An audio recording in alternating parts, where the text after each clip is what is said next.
দর্শক আসসালামু আলাইকুম, আমি শহীদুল ইসলাম সজল আমার ক্রিকটক চ্যানেলের পক্ষ থেকে সবাইকে স্বাগত জানাচ্ছি। যে যেখান থেকে আমার এই ভিডিওটা দেখতেছেন সবাইকে আন্তরিক শুভেচ্ছা এবং অভিনন্দন। নেন ভাই, বিপিএল এর 16 গোলা পূর্ণ হয়েছে। যেরকমটা কথা দেওয়া হয়েছিল যে এইবারের বিপিএল হবে সবচাইতে সেরা বিপিএল, সবার চাইতে আহ, মানে কি বলে ওইটারে, সবচাইতে সেরা বিপিএল মানে সবার চাইতে ভালো বিপিএল এখনো পর্যন্ত যতগুলা বিপিএল অ্যারেঞ্জমেন্ট হইছে তার থেকে ভালো বিপিএল হতে যাচ্ছিল। এটা মানে ঘোষণা আসছিল, বাট এখনো পর্যন্ত আপাত দৃষ্টিতে আমার কাছে মনে হয় নাই যে বিপিএল সেইটার খানিক অংশে ছোঁয়া পাইছে। না ভালো মানের কোনো বিদেশি তারকা আসছে, না ভালো মানের কোনো ক্রিকেট হচ্ছে। তো যাই হোক, সে সমস্ত কথা বাদ, সেই সমস্ত কথা ছাপিয়ে যেই একটা কথা সামনে আসছে সেটা হচ্ছে নাকি দুর্বার রাজশাহীর ম্যানেজমেন্ট, মানে দুর্বার রাজশাহীর যে ওনার ফ্র্যাঞ্চাইজি, তারা নাকি এখনো পর্যন্ত রাজশাহীর কোনো ক্রিকেটারকে, মানে রাজশাহী ফ্র্যাঞ্চাইজির হয়ে যারা খেলতেছে তাদের অ্যাকাউন্টে কাউকে নাকি কোনো টাকাই দেয় নাই এখনো পর্যন্ত। ভাই এটা কেমন একটা আশ্চর্যজনক কথা না? আসলে এই দোষটা আসলে কার দিবেন আপনি?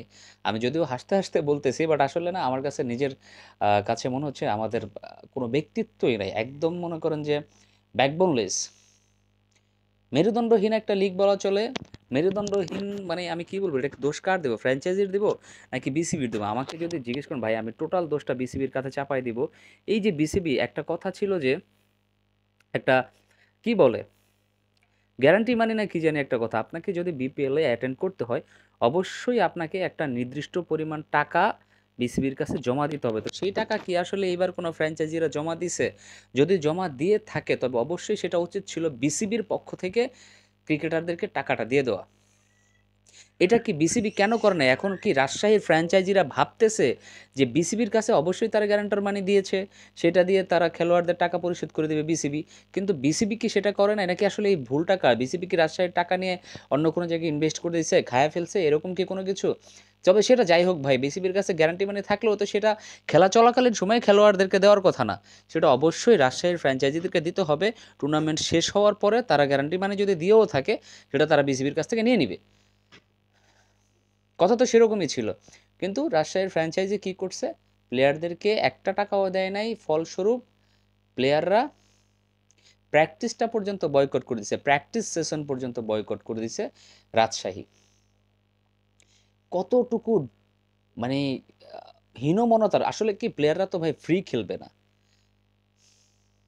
তারা আপনার দলের পক্ষে ৫টা ৬টা ম্যাচ খেলে ফেলছে, অর্ধেকটা ম্যাচ অর্ধেক টুর্নামেন্ট তারা শেষ করে ফেলছে, কিন্তু কারো অ্যাকাউন্টে একটা টাকাও ঢুকে নাই। তারা যে ভাই আপনাকে ৬টা ম্যাচ খেলে দিছে, সেটা কি অনেক না? এখন আমার কোয়েশ্চেন হচ্ছে ভাই, এই রাজশাহীর যে ফ্র্যাঞ্চাইজি ওনার, উনি কোথায়? উনি কি দেশে, না দেশের বাইরে? বা দেশের বাইরে থাকলেও কি যোগাযোগের কোনো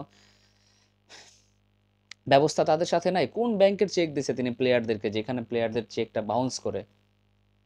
চিন্তা করা যায় রাজশাহীর মতো একটা টিমে বাংলাদেশের কত ভালো ভালো প্লেয়াররা খেলতেছেন, তাসকিন আহমেদের মতো ন্যাশনাল টিমের প্লেয়ার, মানে এত বড় মাপের একজন প্লেয়ার খেলতেছেন এই দুর্বার রাজশাহীর ফ্র্যাঞ্চাইজি হয়ে। আনামুল হক বিজয় খেলতেছেন, আরো ভালো ভালো ক্রিকেটাররা খেলতেছেন, যেইখানটাতে তারা কেউ টাকা পাচ্ছে না। এই রাজশাহীর ফ্র্যাঞ্চাইজি দুর্বার রাজশাহীর ওনার কি ভাই টোকায়? দুঃখিত দর্শক, মাফ করবেন, আমি কাউকে ছোট করে কথা বলতেছি না। আমার তো আর সামর্থ্য নাই ভাই আমি একটা ফ্র্যাঞ্চাইজির মালিক হব। আমার তো আর সামর্থ্য নাই যে আমি একটা দল নিয়ে বিপিএল এ খেলাই দিব। তো এটা যাচাই বাছাইয়ের দায়িত্ব কিন্তু আসলে বিসিবির। যতটা না এই ফ্র্যাঞ্চাইজি টোকায় ফ্র্যাঞ্চাইজি আসলে দায়ী, তার চাইতে বেশি দায়ী আমার কাছে মনে হয় বিসিবি। বিসিবি কেন খোঁজ খবর নিল না? বিসিবি কেন এগুলো যাচাই বাছাই করলো না? কার টাকা দেওয়ার অ্যাবিলিটিস আছে, কার টাকা দেওয়ার অ্যাবিলিটিস নাই? যদ্দূর শোনা যাইতেছে সেটা হচ্ছে গিয়ে এই রাজশাহীর এই যে ফ্র্যাঞ্চাইজি, তারা নাকি বিদেশিদের টাকা দিছে, কোচকে টাকা দিছে। তো এদেরকে যদি টাকা দিয়েই থাকে তাহলে সেই ক্ষেত্রে বাংলাদেশের খেলোয়াড়রা কি করছে ভাই? দেশের বাইরে মান সম্মান নিয়ে চলার চাইতে দেশের ভিতরে মান সম্মানটা রাখাটা জরুরি। দিন শেষে আপনাকে বাংলাদেশে থাকতে হবে। আপনি যদি বাংলাদেশের প্লেয়ারদের পাওনা ঠিকমতো বোঝায় না দেন, আপনি তো ঘরে মুখ দেখাইতে পারবেন না, আপনি তো আসতে পারবেন না। তো এইভাবে আসলে টোকায় টোকায় ফ্র্যাঞ্চাইজি নিয়ে আসলে এরকমই হবে। আবার আপনারা বলেন যে আপনারা এইবার সবচাইতে বেশি, মানে সব বিপিএলকে আপনারা ছাড়াই যাবেন। কেমনে ছাড়াই যাবেন ভাই? সম্ভব না, সম্ভব না। এইভাবে টোকায়া আইনা ফ্র্যাঞ্চাইজি দাঁড় করায়া খেলানোটা কোনোভাবেই আসলে পসিবল না। আমার কাছে জিনিসটা খুবই জঘন্য মনে হয় যখন বিপিএলের মানে এরকম কোনো রিপোর্ট আসে। এর আগে অনেক বিপিএল হইছে ভাই। কিন্তু কোনো দলের প্লেয়াররা এট লিস্ট এই পর্যন্ত যায় নাই যে তাদেরকে প্র্যাকটিস সেশন বয়কট করতে হইছে। এখন যদি আমাকে জিজ্ঞেস করেন এইবারের বিপিএল কি সেরা? আমি বলব এইবারের বিপিএল এটা সেরা যে টাকা না দেওয়ার কারণে প্লেয়াররা বয়কট করতে চাইছে এবং এটা কিন্তু ঠিকঠাকই করছে। আমার কাছে যেটা মনে হয়। আমার কাছে মনে হয় এইবার যদি বিপিএলটা পর্যন্ত খেলাটা অফ হয়ে যায়, আমার কাছে ভাল লাগবে। আমার কাছে ভাল লাগবে এই কারণেই ভাল লাগবে যে সব কয়টারে মনে করেন যে আসলে সোশ্যাল মিডিয়াতে মানে সোশ্যাল প্ল্যাটফর্মটা এমন একটা জায়গা যেখানে আসলে অ্যাটাকিং কিছু বলাও যায় না, বলা উচিতও না। দ্যাটস ওয়াই আসলে বলতে মন চাইতেছে অনেক কিছু যেন মনের ভাব প্রকাশ করে খুব কিছু বলতে মন চাইতেছে, বাট আসলে বলতে পারতেছি না। আর প্রথম থেকে এই যে দুর্বার রাজশাহীর একটা নাম দিছিল না মানুষ, দুর্বল রাজশাহী, মানে এটা কিন্তু আসলে তারা কাজে কর্মে প্রমাণ করে দিছে। দেখেন তারা এমন সমস্ত প্লেয়ারকে বেছে বেছে নিয়ে আসে যাদের ইন্টারন্যাশনাল ক্রিকেটে আমি কোনো অস্তিত্ব দেখি না। মানে সত্যি কথা বলতে আমি চিনিই না। নতুন করে মাফ করবেন, মানে এদের কথা বলতে, বলতে গলাও শুকিয়ে যায়। এমন একটা প্লেয়ারকে নিয়ে আসছে ওয়েস্ট ইন্ডিয়ান, কি জানি Cummins, Miguel Cummins most probably, I don't know. মাফ করবেন যদি ভুল বলে থাকি। এই কামিন্সকে আমি ভাই আমার লাইফ টাইমে কখনো খেলতে দেখি নাই। সে ওয়েস্ট ইন্ডিজের পক্ষে কয়টা ম্যাচ খেলছে আই ডোন্ট নো। কোত্থেকে টোকায় টাকায় প্লেয়ার নিয়ে আসতেছে এরা, মানে মানে এদের মানে একটা ধান্দাই হচ্ছে ভাই চোরামির ধান্দা। এদের ধান্দাটাই চোরামির। এদের ধান্দা হচ্ছে আমরা এমন সমস্ত প্লেয়ারকে নিয়ে এসে খেলাবো যারা যাদেরকে টাকা না দিলেও সমস্যা নাই। আমার কাছে মনে হচ্ছে এইটা। এখন আমি বলতে পারি না বাকি এদের অবস্থা কি? এরা কোন থ্রুতে এগুচ্ছে আর এদেরকে সাপোর্ট করতেছে কে বিসিবির?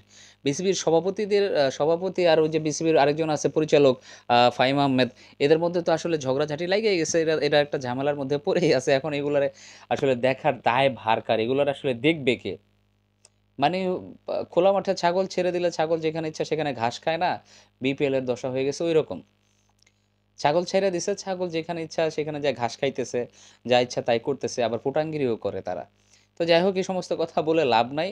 ঠিক আছে? তো আমি একটা কথা বলতে চাই আসলে আমার কাছে না যেদিন এই ফ্র্যাঞ্চাইজির ওনারকে দেখছিলাম পাঞ্জাবির সাথে কিডস পরে হাঁটতেছে, ঠিক আছে? সেদিনই আমার কাছে মনে হয়েছে একটা গাইয়া, একটা খ্যাত।